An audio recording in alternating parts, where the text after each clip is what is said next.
Ако имав БМВ, сигурно ќе ме следеше на социјалните мрежи. Здраво, како си? Многу си убава. Да немаше шамија, сигурно ќе се оженев со тебе.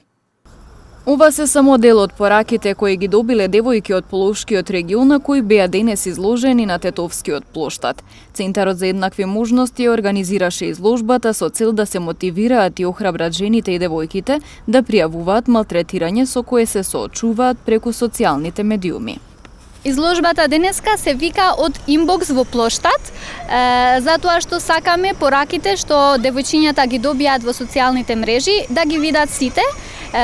Тие се пораки кои имаат вознемирување, малтретирање. Ние баравме од девојчињата да ни ги пратат овие пораки за да можеме ние да го правиме оваа изложба.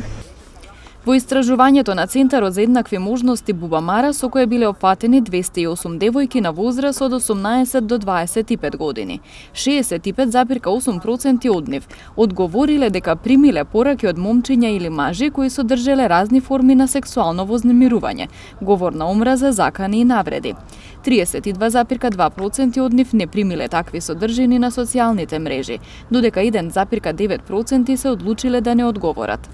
Поголем дел од нив предпочитаат да му се обратат на семејството кога се вознемирувани. На второ место е полицијата, а голем број на девојки одговориле дека не знаат каде да се обратат. Треба да се пријавуваат. Тоа е и нашата цел, да се пријавуваат во полиција, во социјалните мрежи, било каде. Истражувањето на Бубамара покажало дека девојките кои ги пријавиле ваквите пораки генерално не биле задоволни од резултатот.